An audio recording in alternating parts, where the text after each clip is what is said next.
Who told you to stand in a line when there's no rule, no sign, no instruction, no one forcing you? Yet, you still follow it. You stay quiet in elevators, you wait your turn, you copy everyone else. But what if I told you you've been obeying rules that don't even exist? You think you are the pilot of your own life. You think your choices, from the coffee you drink to the career you chose, are yours. But look closer. Most of what you do is just a reaction to what the person next to you is doing.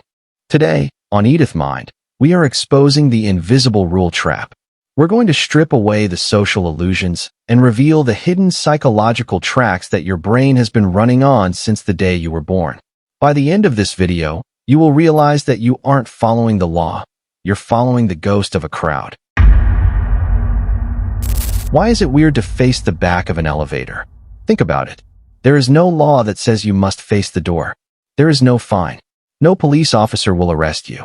Yet, if you turn around and face the back wall, you will feel a wave of intense anxiety. Why? Because your brain has detected an invisible rule.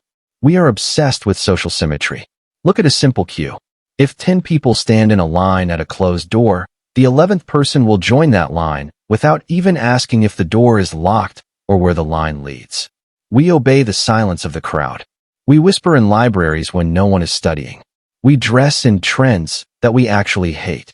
We are on autopilot. But who programmed the plane? This isn't just a habit. It's evolution. Thousands of years ago, fitting in was the difference between life and death. If the tribe ran left and you stayed to ask why, you were eaten by the saber-toothed tiger. Your brain developed a reward system for conformity. Every time you do what others do, your brain releases a tiny hit of dopamine. It tells you, good job, you are safe. You are part of the pack. But there's a dark side. The pain of nonconformity. When you break an invisible rule, your brain's prefrontal cortex, the part that handles social judgment, screams at you. It feels like physical heat. It feels like shame. This is social conditioning. We don't need chains to stay in the cage. We just need to see that everyone else is staying inside. Let's look at the proof. In a famous psychological observation, 3 people stood on a busy street corner and stared at nothing in the sky. Within 60 seconds, a crowd of 20 people had joined them. Within 5 minutes, the sidewalk was blocked. No one knew what they were looking at. No one asked. They just saw a rule being formed. Look up.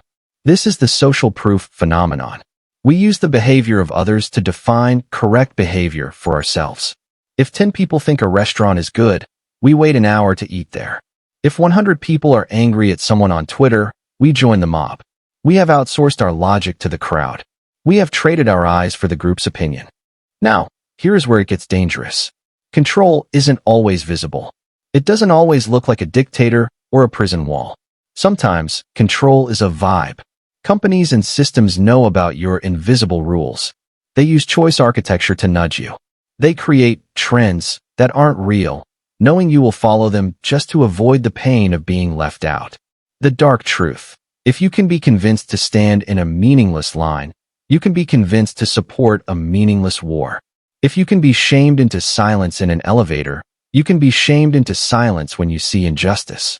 The invisible rule is the most powerful tool of mass control because the prisoner becomes his own guard. You aren't being forced to comply. You are choosing to surrender. How do you wake up? You start asking the one question the brain hates. Why? Why am I buying this? Why am I saying this? Is this a law? Or is this just a feeling? Most of the rules you follow are just fossils, leftovers from a time when we needed to be a herd. But we aren't in the wilderness anymore. We are in the age of information.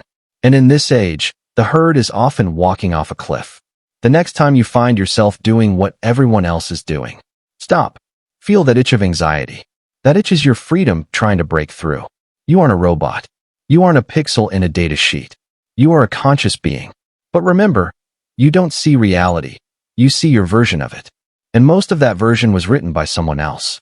The problem isn't the rules that are written in the law books. The problem is the rules that are written in your head. Are you following a rule, or are you just following a shadow? Question everything. Guard your mind. If you're going to comment on this video just because everyone else is, don't. But if you've realized you're caught in the trap, let's talk. Subscribe to EDITH Mind. Stay awake. Stay intelligent.